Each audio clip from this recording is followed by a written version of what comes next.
Hier, j'ai publié une vidéo qui avait pour titre « Il faut arrêter de marcher avec les pauvres ». Et c'est une vidéo qui a créé un bouleversement dans la communauté des pauvres à travers le monde. Et directement, le triangle de Karpman, qui est un triangle dramatique, qui est utilisé dans la plupart des jeux psychologiques et qui comporte 3 éléments. Le premier élément, c'est le persécuteur. Le deuxième élément, c'est la victime. Et le troisième élément, c'est le sauveur. Parce que les membres de la communauté des pauvres à travers le monde estimaient que je suis un persécuteur. Je m'attaque aux pauvres. Je m'attaque aux personnes qui n'ont pas de moyens. Je m'attaque aux personnes qui sont défavorisées. Parce que n'ayant même pas écouté la vidéo jusqu'à 4 minutes, parce qu'à la 2e minute, je disais qu'il y a certains qui vont s'arrêter maintenant et qui vont trouver que je suis prétentieux. Et effectivement, ça s'est démontré dans les commentaires. Ça, j'étais dans le persécuteur. Et ensuite, il y avait donc la victime, ou plutôt les victimes, qui étaient donc les pauvres, qui manifestaient, qui commentaient, qui partageaient, qui signalaient la vidéo, qui disaient vraiment comment ce gars, il doit être arrêté. Ce n'est pas normal. Vraiment, je ne comprends pas comment ce genre de gars peut être en ligne et raconter des bêtises pareilles. Ça, c'était les victimes qui réagissaient, qui essayaient de montrer que je suis un persécuteur. Et le troisième élément du triangle de Karpman, qui est dans ce triangle dramatique, qui est utilisé dans les jeux psychologiques, était le sauveur ou les sauveurs. Les sauveurs, c'était qui? C'était les personnes qui avaient écouté la vidéo jusqu'à la fin. Parce qu'il faut savoir quand même que la vidéo faisait plus de 20 minutes. Et pour l'écouter jusqu'à la fin, il ne fallait pas avoir chargé 100 francs de data ou être en mode gratuit. Et qui avait écouté la vidéo jusqu'à la fin et qui venait répondre aux victimes en leur faisant comprendre que non, vous n'avez pas compris la vidéo. Ce n'est pas un persécuteur. En réalité, il est en train de vous faire comprendre que la pauvreté n'est pas ce qu'on croit. La pauvreté, ce n'est pas le fait de manquer d'argent. La pauvreté, elle est d'abord intellectuelle, elle est d'abord psychologique, elle est d'abord sociale, elle est d'abord en termes de carnet d'adresse. La pauvreté, c'est tout ce que vous concevez de manière psychologique qui vous empêche de poser des actions opérationnelles. Parce que vous ne pouvez pas exécuter ce en quoi vous ne croyez pas. Vous ne pouvez pas réaliser quelque chose que vous ne percevez pas d'abord mentalement, intellectuellement et psychologiquement. Parce qu'en réalité, la pauvreté, elle est d'abord à ce niveau. Et si vous êtes pauvre sur le plan psychologique, sur le plan mental, sur le plan culturel, sur le plan intellectuel, c'est tout à fait clair que vous allez aussi devenir pauvre sur le plan économique et sur le plan financier. Et les sauveurs venaient donc répondre en commentaire. C'est pour ça que si vous avez observé, je ne répondais presque pas en commentaire parce que je savais exactement que le triangle dramatique de Karpman devait se mettre en jeu et c'est exactement ce qui s'est produit. Aujourd'hui, je vais continuer avec la même thématique, c'est-à-dire il faut arrêter de marcher avec les pauvres. Parce que hier, dans la première partie, je parlais d'une caractéristique des pauvres qui est dans le pessimisme. J'expliquais comment les pessimistes ont toujours raison et que c'est facile d'être pessimiste parce que qu'importe le cas de figure, tu auras toujours raison. Et que si dans votre environnement, vous avez quelqu'un qui est toujours pessimiste par rapport à tout ce que vous faites, qui vous décourage par rapport à tout ce que vous faites, qui a toujours un doigt accusateur sur les autres et qui est toujours dans une posture où ce sont les autres le problème et lui, il est la personne parfaite, ce sont les autres les arnaqueurs, ce sont les autres les bandits, il faut vous séparer de cette personne. Il faut supprimer son numéro dans votre téléphone. Il faut le bloquer sur les réseaux sociaux. Il faut éviter qu'ils soient en contact direct avec vous. Vous devez changer votre cercle d'influence pour être autour de personnes qui vous poussent à progresser, pour être autour de personnes qui ne sont pas pessimistes, mais qui font une analyse critique et stratégique de ce que vous faites, qui ne vont pas forcément toujours dire que ce que vous faites est pertinent, mais qui vont vous montrer les limites, qui vont vous dire pourquoi il s'agit des limites et qui pourront vous proposer des solutions stratégiques, qui pourront vous accompagner. Vous devez être autour de personnes qui sont en train de réaliser ce en quoi vous croyez, qui ont déjà réalisé les rêves que vous souhaitez réaliser et qui ont donc qualité à travers leur expérience et leur expertise pour pouvoir vous pousser au sommet. C'est de ça que je parlais dans la première partie. Dans cette deuxième partie, je vais parler d'une autre caractéristique des pauvres. Les pauvres, ce sont des personnes qui sont avares. Lorsqu'on parle de quelqu'un qui est avare, en général, c'est quelqu'un qui a de l'argent mais qui n'aime pas le dépenser. Mais on croit toujours que c'est quelqu'un qui n'aime pas donner son argent aux autres. Non, pas seulement. Quelqu'un qui est avare, ça commence d'abord par lui-même. Et là, je vais vous raconter quelques histoires. Un jour, je suis arrivé chez un ami que je suis obligé de ne pas citer. Mais il va se reconnaître de toutes les manières. Puisqu'il regarde mes vidéos au quotidien. Je suis arrivé chez lui et j'ai vu une scène incroyable. Nous sommes arrivés, nous étions autour de 14 h. On arrive donc, sa mère avait préparé. C'était du riz avec de la sauce tomate et du poisson. Et il me demande donc si je veux manger. Je dis, mais gars, comment tu demandes au pape s'il est catholique? Mais la nourriture ici, je veux dire, le riz sauce tomate avec du poisson. Pour un étudiant qui a de la difficulté à pouvoir vivre décemment, qui ne peut même pas préparer tout le temps, ne me pose pas ce type de questions. Mais la nourriture, mon frère, on mange. Il va donc à la cuisine pour me servir. Et pour me servir, il y avait donc un armoire au salon. Et dans cet armoire, il y avait des assiettes qui étaient rangées, des plats, des couteaux, des cuillères, qui étaient très jolis. Il va donc, il ouvre l'armoire, il retire un plat avec un couteau, une fourchette et une cuillère, et ensuite un verre. C'était vraiment très beau hein, à voir, puisque j'étais au salon. Il se dirige donc à la cuisine.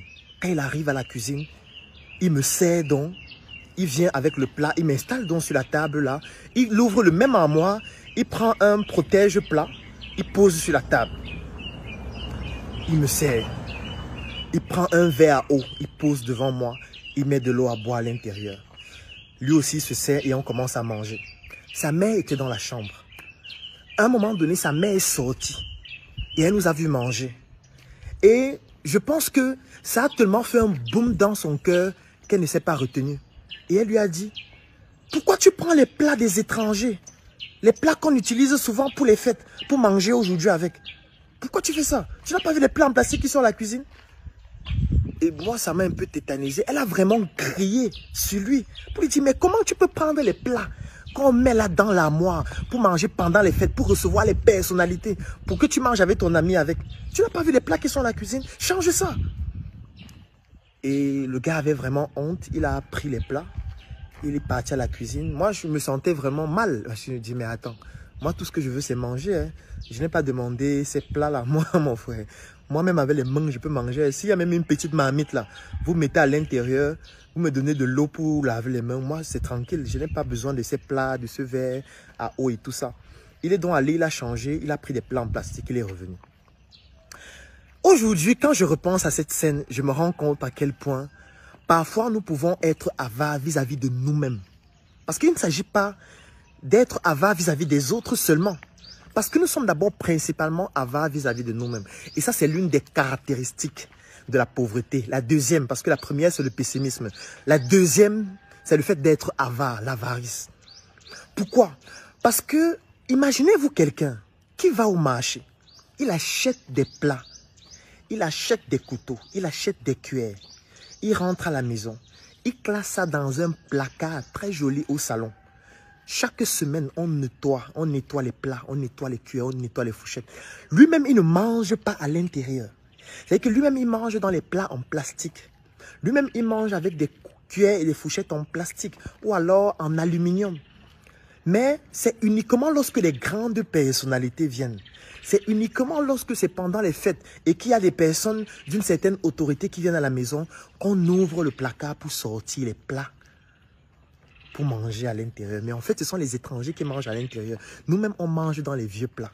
Vous vous rendez à quel point on n'arrive pas à se faire plaisir nous-mêmes? Ça, c'est de la pauvreté mentale extrême. Mais comment est-ce que vous pouvez acheter des plats et vous n'arrivez pas à vous faire plaisir vous-même? Comment? Est-ce que ça a un sens? Vous voyez des personnes qui achètent des vêtements très jolis, sur mesure, très beaux, et qui vous disent que je vais porter ça pendant les fêtes. Tu vas porter pendant les fêtes comment? Pourquoi tu ne veux pas te faire plaisir toi-même? Ça veut dire qu'au quotidien, tu vas marcher comme un clochard en route parce que tu as les vêtements que tu vas porter pendant les fêtes. Tu ne peux pas te faire plaisir aussi toi-même. Ça sert donc à quoi de travailler dur? Ça sert donc à quoi de gagner de l'argent? Si à un moment donné, tu ne peux pas te faire plaisir toi-même. Parce que je ne parle pas d'être avare du fait que vous ne donnez pas l'argent aux autres. Je parle de vous. Je parle de vous faire plaisir vous-même avec votre argent. Vous comprenez maintenant mieux que lorsque je parle de pauvreté, ce n'est pas seulement le fait de ne pas avoir d'argent physique, ce que j'ai appelé hier la monnaie fiduciaire. Parce qu'il y a des gens qui ont beaucoup de monnaie fiduciaire, même en milliards, mais qui se comportent comme des pauvres profonds au quotidien parce que ne pouvant même pas se faire plaisir personnellement. Qu'est-ce qui t'empêche parfois de voyager et d'aller te faire plaisir? Qu'est-ce qui t'empêche parfois d'aller à la plage, d'aller te divertir, d'aller danser? Qu'est-ce qui t'empêche parfois d'acheter un très beau costume sur mesure de 700 000 francs, de le porter même une fois et de l'offrir même à quelqu'un pour te faire plaisir?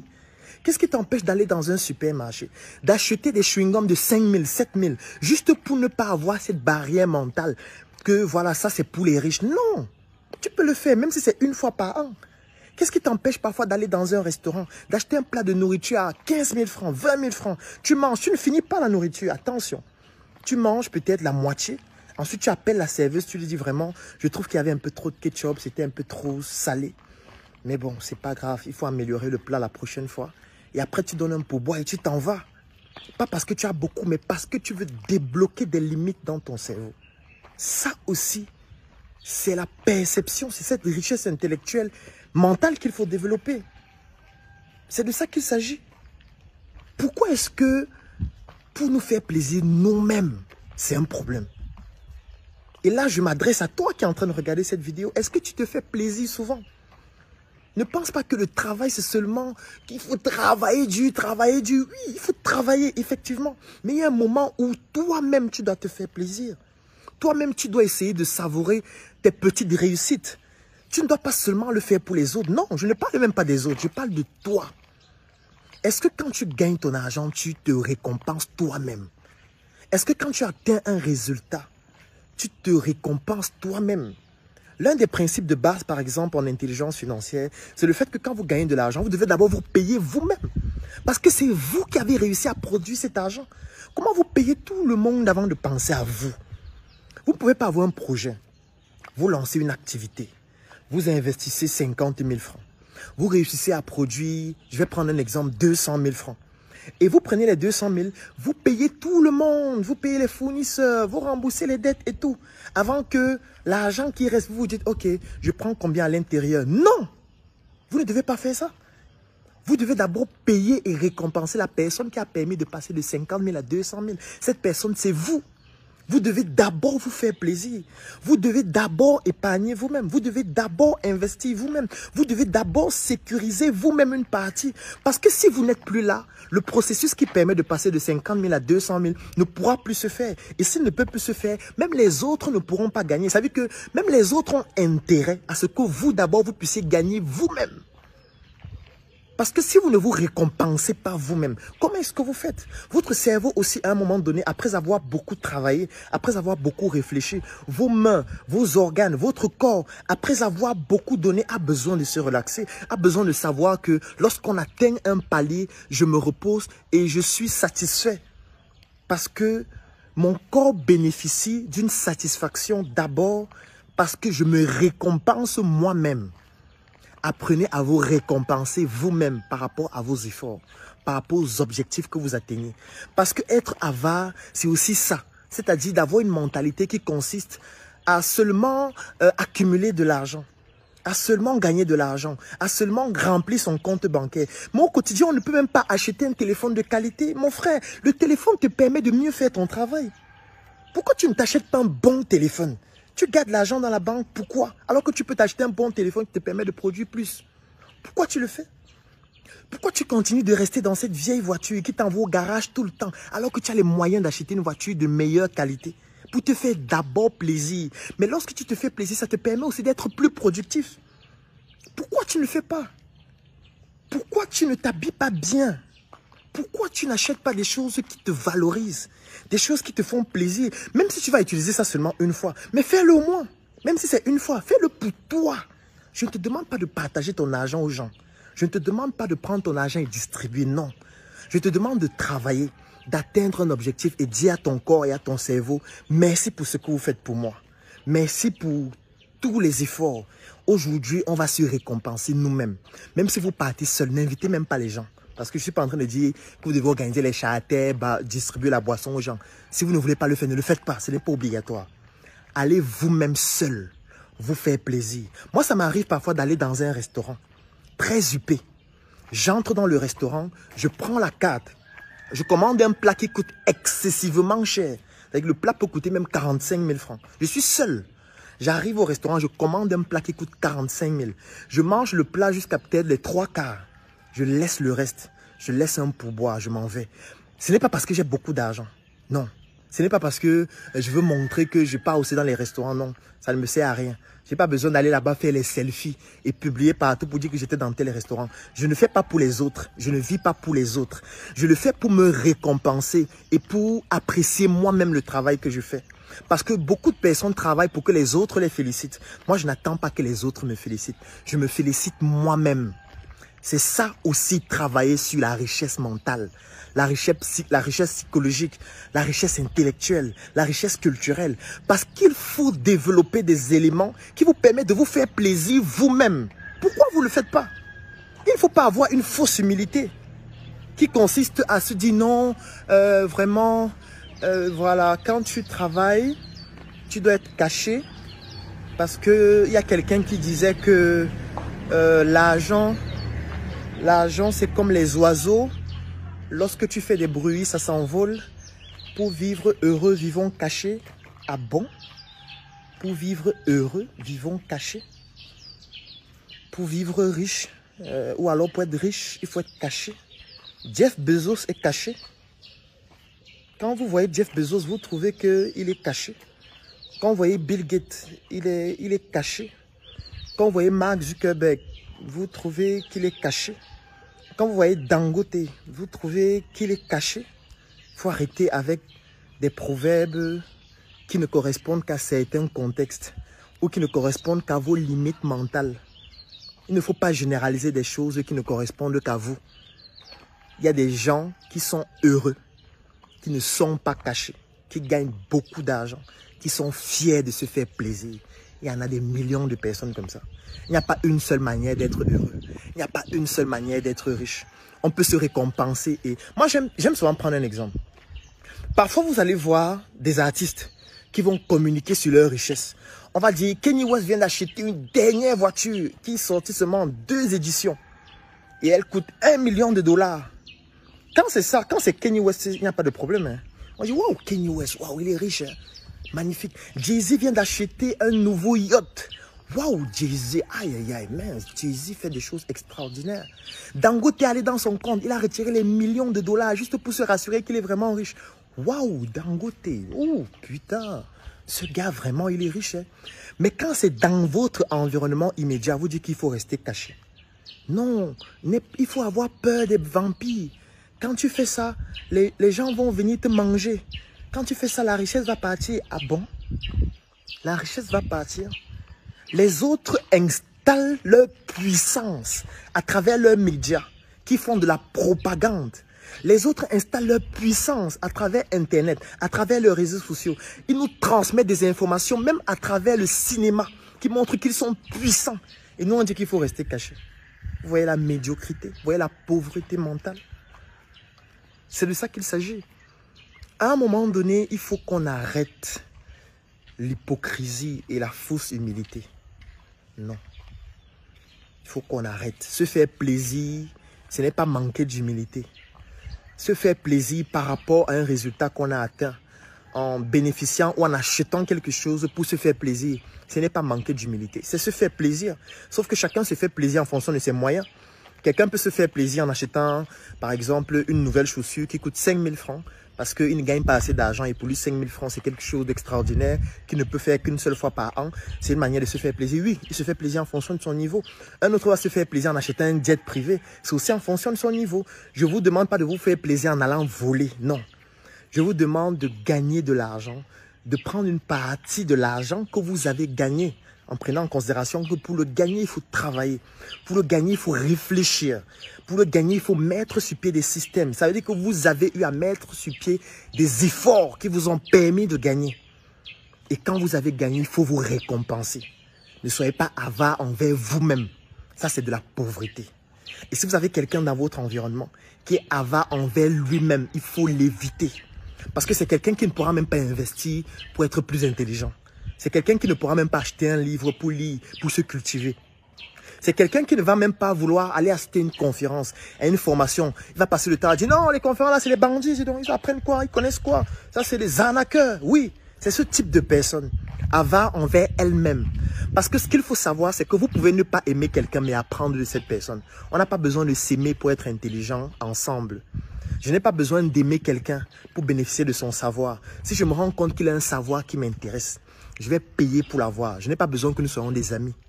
Je n'ai pas besoin d'aimer ce qu'il dit. Je n'ai pas besoin de croire en ce en quoi il croit. Non. J'ai besoin du savoir. J'ai besoin de la science. Parce que ce qu'il faut savoir, c'est que lorsque quelqu'un réalise quelque chose qui vous impressionne, ça veut dire que cette personne applique des techniques que vous n'avez pas. Allez apprendre cette technique. N'allez pas forcément être amis. Moi, je n'ai pas besoin de plus d'amis. Si je me rends compte qu'il y a quelqu'un en ligne sur Internet qui fait quelque chose d'extraordinaire qui m'intéresse et que cette personne a publié un livre qui parle de cette chose et que ce livre coûte 50 000, même si la personne a déjà fait en sorte que je bouffe des tontines. Quand je parle de bouffer la tontine au Cameroun, vous comprenez de quoi il s'agit. C'est que la personne a déjà eu à organiser des campagnes de sabotage sur ma personne, a déjà eu à m'insulter, a déjà eu à me calomnier.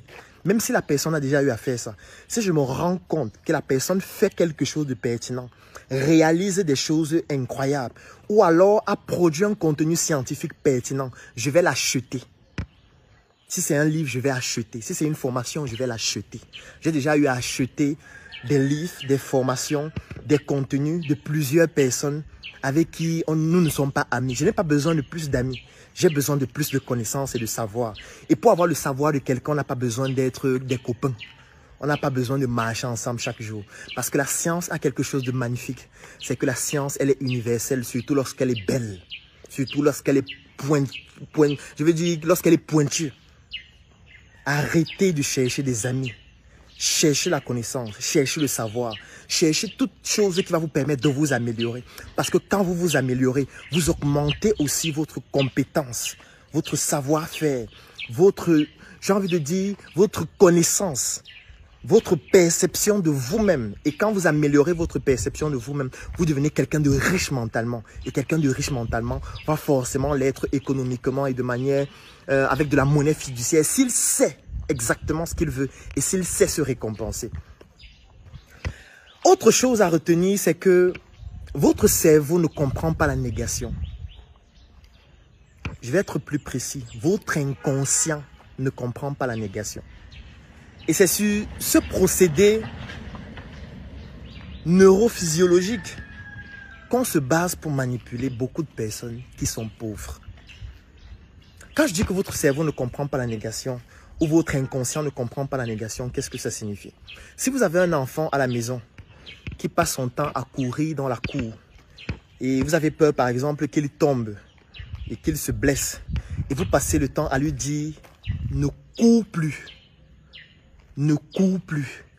Votre cerveau ne comprend pas cette négation. Le cerveau comprend juste l'action de courir et l'enfant va courir plus qu'avant. Vous allez vous dire mais cet enfant est devenu têtu. Cet enfant, je lui dis de ne plus courir, continue de courir. Non, son inconscient ne comprend pas la négation. Vous lui dites ne cours plus, lui comprend cours.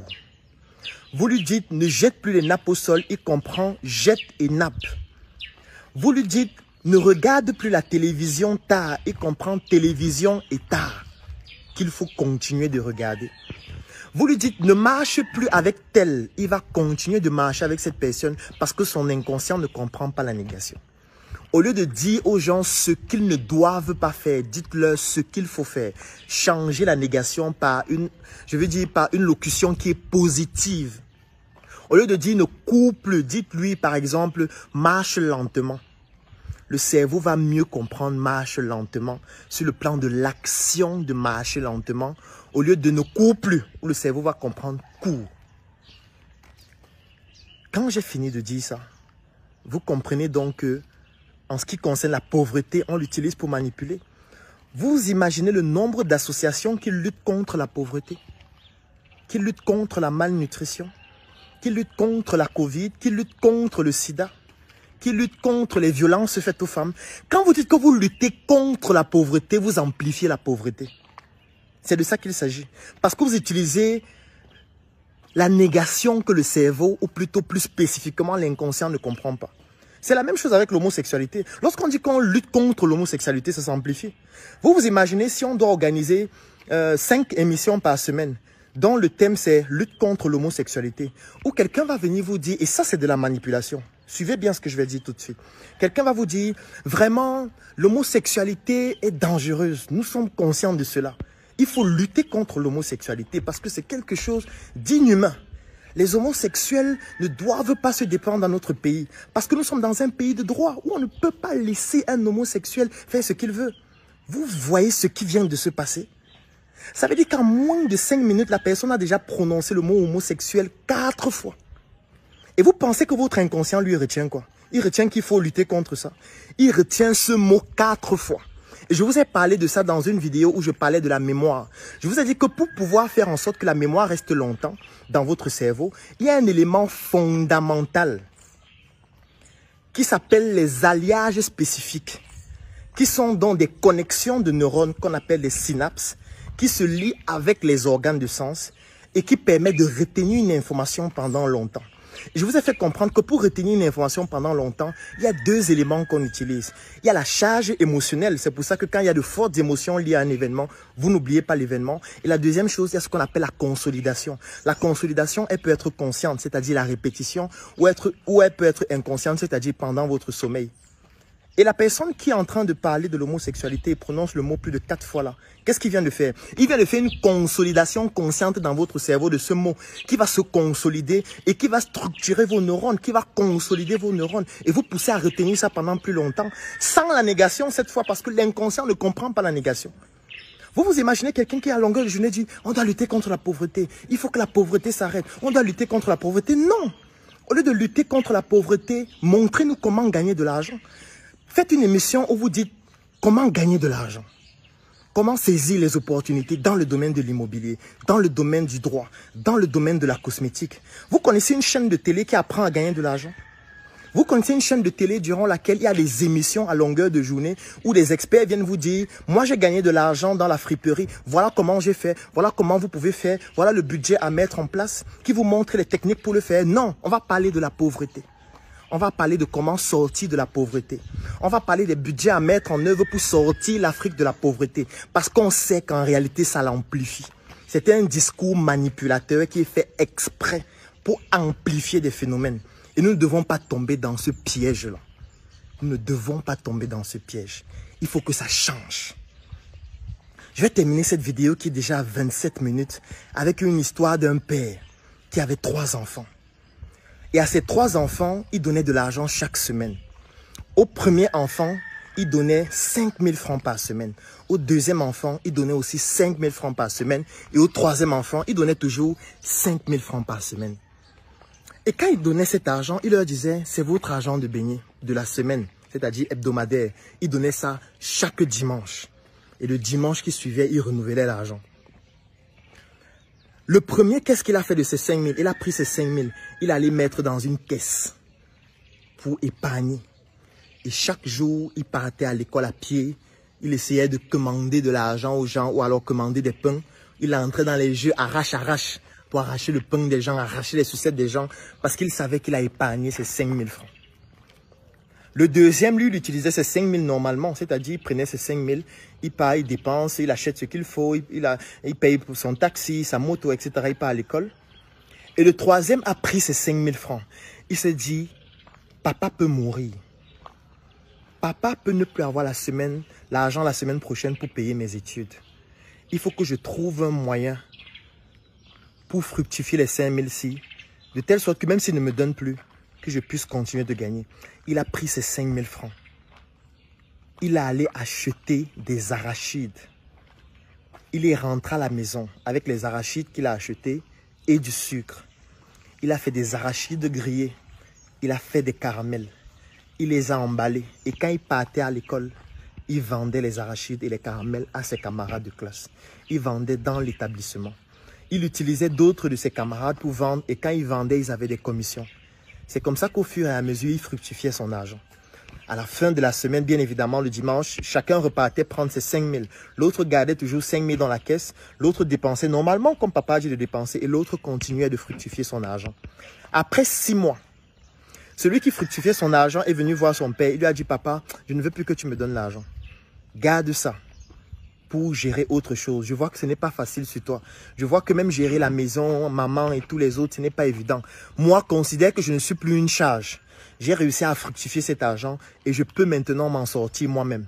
Parce qu'en réalité, avec ces activités, Il augmentait son capital au fur et à mesure et il a réussi à commencer à générer chaque semaine des marges de 10 000 francs. Chaque semaine. Je ne parle pas du chiffre d'affaires, je parle des marges. C'est-à-dire, lorsqu'on a enlevé toutes les charges, il lui manquait 10 000. Ce qui fait que par mois, il réussissait à mettre de côté 40 000 francs. Ça lui permettait aisément d'enlever 20 000 francs par mois pour pouvoir faire tout ce qu'il veut, acheter tout ce qu'il veut et avoir 20 000 qu'il peut stocker quelque part. Le deuxième enfant qui prenait 5 000 tous les jours, il dépensait, il n'avait rien, il continuait toujours de venir dépenser. Et le troisième avait une caisse dans laquelle il avait déjà accumulé beaucoup d'argent. Et ce qui s'est passé, c'est quoi? C'est que le père est mort. Et quand le père est mort, le premier qui avait une activité génératrice de revenus, finalement, c'est lui qui s'est chargé d'organiser les obsèques de son père.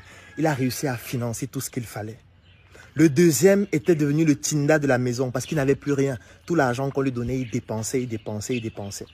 Le troisième a aussi contribué parce qu'il avait épargné son argent. Il a contribué aussi pour le deuil. Et il s'est dit, waouh, heureusement que je gardais mon argent. Hein. Heureusement, vraiment. L'argent, si je vais utiliser ça petit à petit, petit à petit. Sauf que utiliser petit à petit, sans qu'il n'y ait d'entrée d'argent. Le petit à petit là a fait en sorte que tout l'argent qu'il avait épargné est fini. Et qu'est-ce qui s'est passé après? Les deux sont devenus les salariés du premier. Ici, c'est pour vous faire comprendre que l'argent doit être investi. Vous devez trouver des moyens de gagner de l'argent. Si le moyen par lequel vous avez de l'argent provient de quelqu'un qui vous donne de l'argent, vous devez urgemment trouver une activité qui va vous produire des revenus qui ne dépendent plus de cette personne seulement. Parce que le jour où cette personne ne sera plus là, tout ce que vous allez épargner va disparaître. Parce que vous n'avez pas eu la culture d'investir pour faire des échecs. Ou alors pour être victime d'erreurs, d'échecs, pour pouvoir vous améliorer. Et vous n'allez pas apprendre avec votre épargne. Parce que si ça finit, vous n'aurez plus rien. Vous voyez comment des petites actions cumulées ont produit un effet boule de neige qui a permis à ce que leur frère, qui avait le même revenu, c'est-à-dire 5 000 par semaine comme tout le monde, a réussi à produire des choses qui permettent à ce qu'aujourd'hui il devienne le chef de famille et que ses deux autres frères deviennent ses salariés. C'est ça la richesse. La richesse, ce n'est pas seulement d'avoir des comptes pleins. Et c'est parce que nous avons compris que la richesse, elle est d'abord mentale, psychologique, intellectuelle, que nous avons décidé de partager notre expérience pour permettre à tous ceux qui veulent comprendre ces mécanismes de devenir finançables. Parce qu'en réalité, comprendre ça, c'est devenir finançable. Et pour devenir finançable, nous avons créé un événement qui s'appelle Devenez finançable, qui va se dérouler du 9 au 10 juillet sous le couvert du sommet de l'indépendance financière africaine, le CIFA. Le CIFA, c'est le sommet de l'indépendance financière africaine que nous avons décidé d'organiser avec la Wakanda Academy de Yann Amon en partenariat avec la Startup Academy et plusieurs autres orateurs excellents comme Ricardo Kanyama de la RDC, auteur du livre La chèvre de ma mère ou encore Amina Habib de la Mauritanie et beaucoup d'autres expertises qui viendront à travers le monde pour partager avec vous notre expérience sur la thématique Devenez finançable du 9 au 10 juillet. C'est un événement qui se déroule en présence physique à Abidjan, en Côte d'Ivoire, pour des personnes qui auront la capacité de pouvoir y être. C'est un événement qui va aussi se dérouler en ligne. Pour ceux qui ne pourront pas être en Côte d'Ivoire et qui voudront suivre cet événement en ligne, c'est un événement dont vous pourriez avoir les supports en vidéo partout à travers le monde. C'est un événement dont vous pourriez avoir les supports physiques et électroniques. C'est un événement dont vous pourriez entrer en contact avec les orateurs. C'est un événement unique qui va se dérouler une seule fois et qui va vous permettre de bénéficier de l'expérience des personnes qui vous montreront simplement avec des exemples pratiques comment est-ce que vous aussi vous pouvez devenir finançable, que vous soyez entrepreneur, que vous soyez salarié, que vous soyez fonctionnaire, que vous soyez dans n'importe quel secteur d'activité, pour qu'enfin vous puissiez comprendre que arrêter de marcher avec les pauvres ne veut pas dire qu'on est condescendant, mais veut dire qu'on change sa perception pour devenir finançable et pour améliorer sa vie. Si vous souhaitez bénéficier de cet événement extraordinaire qui s'appelle le CIFA et qui va se dérouler du 9 au 10 juillet, il y a une seule chose à faire. Écrivez en commentaire « Je souhaite participer au CIFA » et nos équipes vont vous contacter pour vous donner un lien à remplir, que vous allez remplir et nous allons vous contacter pour vous donner toutes les informations qui vous permettront de bénéficier de cet événement extraordinaire et unique qui va se dérouler du 9 au 10 juillet. Rendez-vous en Côte d'Ivoire pour l'événement qui va faire en sorte que vous puissiez sortir de la pauvreté. Parce que si la pauvreté vous donne une gifle sur la joue gauche, ne tendez pas la joue droite comme le Nazarien. Donnez un coup de poing à la pauvreté pour accéder à la richesse et devenir finançable. Portez-vous bien et passez une très bonne journée. J'offre une formation gratuite en ligne à 1000 étudiants africains. Cette initiative a 3 objectifs. 1. Vous permettre de trouver des idées de business. 2. Vous donner des astuces pour diversifier vos sources de revenus. Et 3. Vous apprendre à vendre. Cette offre t'intéresse? Clique sur le lien pour t'inscrire.